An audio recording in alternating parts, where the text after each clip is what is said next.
Okay, let's pick up where we left off last time with a kind of tour through the various forms of mental activity that we observe or experience during sleep. It may be that I don't get to my planned material on all of my material on dreams right now, but if I don't, I'll pick that up the Monday before Thanksgiving break. Okay, so there's actually a little time built into the syllabus for this. Okay, so last time we left off talking about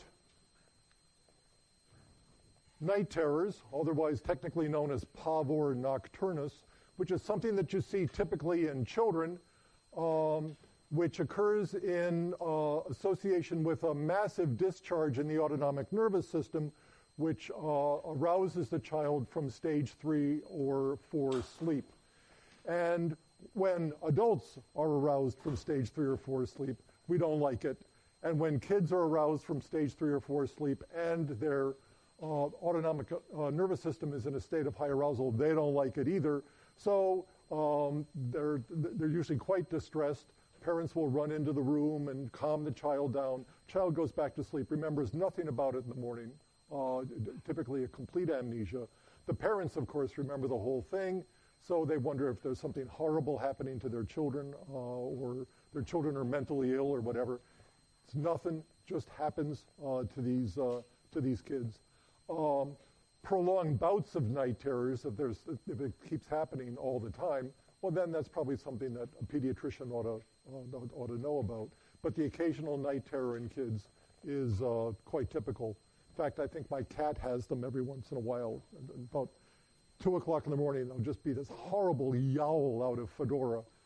And then she goes right back to sleep. I don't know what it is. Anyway, night terrors are to be distinguished from nightmares, which are just frightening dreams. I say just frightening dreams, but they're not a special class of dreams. They're dreams that happen to have very frightful content, so frightful that they typically awaken the sleeper. And these occur, again, they're actual dreams. They occur in stage REM, not any place else, but they tend to occur late at night, towards the end of the various sleep cycles that somebody goes through. I'll say more about nightmares later when I talk about dreams in general.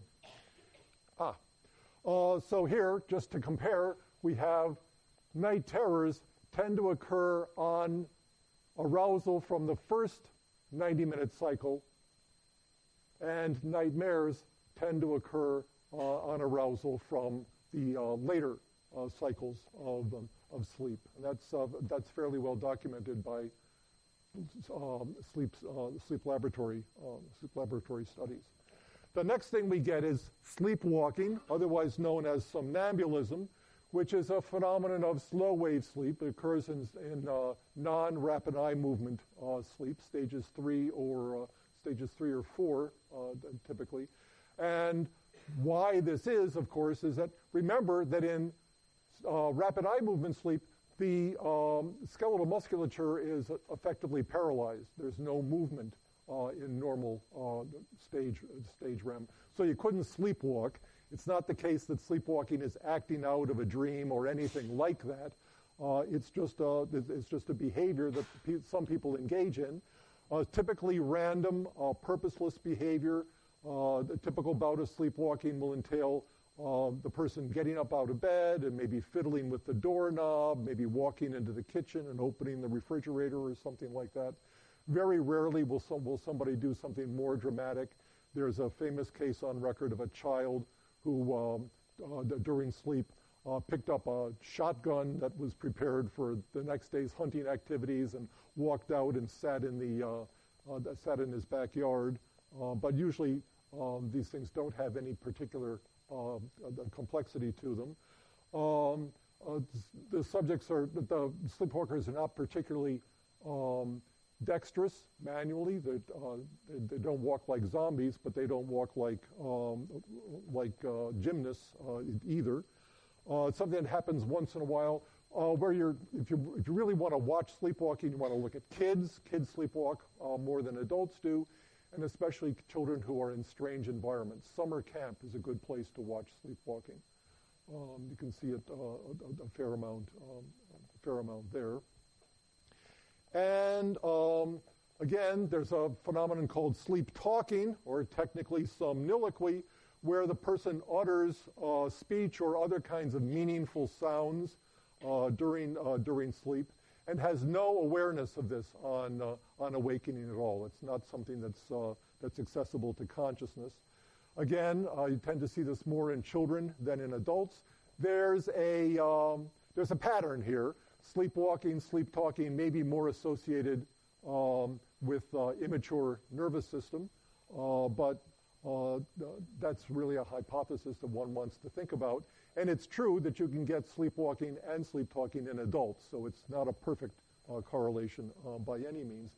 Sleep talking can occur in any stage of sleep, and there are interesting differences between sleep talking episodes that occur in stage REM and those that occur in slow wave sleep.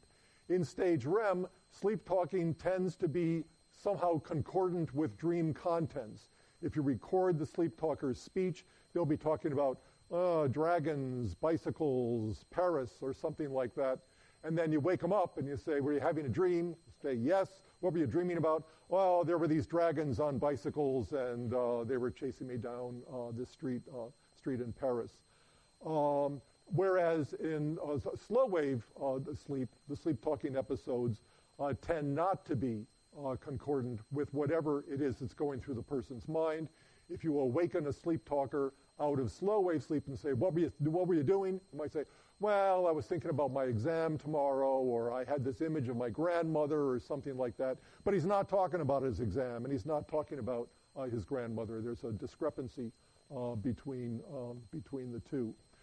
There are other interesting differences that those of you who are interested in language might want to follow up. This is not as secure a finding as it might be, but the general consensus of sleep-talking researchers, of which there are three, is that there are big differences between the kind of sleep-talking that you get, not just in terms of content, but also in terms of formal characteristics. Sleep-talking episodes in rapid eye movement sleep tend to be more linguistically correct with respect to syntax. You get something closer to actual sentences. Their semantics are more meaningful. They tend to be referring to things like what they're dreaming about. And in sleep-talking episodes recorded in REM tend to have the quality of a kind of monologue, or perhaps a one-sided conversation. The person will say something, then there'll be a pause, and then they'll say something else, and there'll be a pause, and then they'll say something else.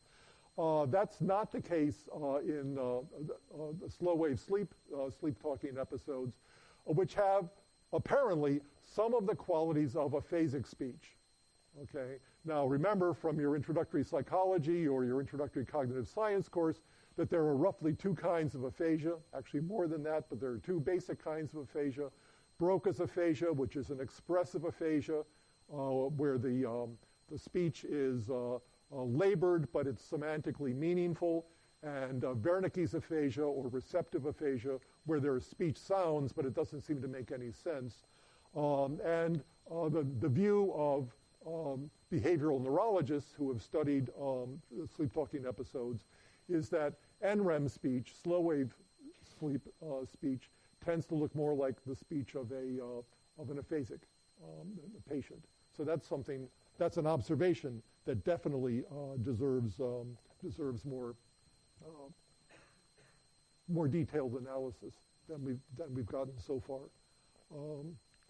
Okay, so in addition to this, all of the things I've been talking about so far are generally known as parasomnias, that is, anomalous behaviors that occur during sleep. And if these get bad enough, interfering with the person's waking life, they're the kinds of things you actually might consult somebody in a hospital sleep clinic for. So in stage REM sleep, we get things like REM sleep behavior disorders, where the person really does seem to be acting out a dream, okay? This is something that you often see in cases of post-traumatic stress disorder, where the person will be reliving his whatever his or her trauma was. I had an uncle, great uncle actually, who was in World War I, gassed in the trenches. He had this. It was quite interesting. He'd wake up, he'd be fighting the war. We'd have to wake him up and say, Uncle Tom, the war is over, the war is over. Again, you wouldn't remember this in the morning, but it was quite distressing for the family. So now, how does this happen? You're supposed to be paralyzed, right? You're supposed to be immobile during stage REM. Well, what happens is that the process that creates the immobility in the skeletal, the musculature, doesn't work the way it's supposed to. So then the person is actually able to respond to whatever it is that he or she is dreaming about. Another phenomenon of REM that's quite interesting is called recurrent isolated sleep paralysis. This is where the person wakes up in the morning, typically wakes up out of a dream, and finds him or herself unable to move in the bed. This is something that can be quite frightening for people. It goes away after a while, but what you're seeing there is basically the opposite of what you see in REM sleep behavior disorder. In REM sleep behavior disorder, the person isn't paralyzed during REM, okay? In sleep paralysis, the person comes out of a properly functioning REM sleep, but is still paralyzed. So again, the process that produces rapid eye movement sleep and the process that produces dreams is not necessarily perfectly correlated with the process that produces paralysis of the skeletal musculature. These two REM parasomnias, again, can be very distressing for the people who experience them. And then in stage NREM, we have these other kinds of the parasomnias. I talked about night terrors, pavor nocturnus. Talked about sleepwalking. Another one is bruxism, teeth grinding. That's another thing that occurs during stage NREM. You don't see teeth grinding during stage REM typically. Why? Because the skeletal musculature is paralyzed, or it's supposed to be. And another kind of similar phenomenon at the other end of the body is known as restless leg syndrome, where the person's, the sleeper's legs, while they're asleep, will engage in kind of repetitive, jerky movements. So again, these are sleep disorders. They're typically, well, at least the REM stage ones are typically benign, typically pass after a while. The ones we see in the stage REM are the ones that tend to get treated. Okay, so there's all this mental activity that occurs during sleep. There's dreams, there's nightmares, there's night terrors, there's sleepwalking, there's sleep talking, there's all this stuff. There's the hypnagogic state as you're falling asleep. There's the hypnopompic state as you're coming up out of sleep. All of which tends to belie the simple-minded equation of sleep with a lack of consciousness. So when somebody says, well, consciousness is what you're in when you the time when you wake up in the morning until you go to sleep at night, implying that somehow the person is unconscious during sleep, that seems not to be true.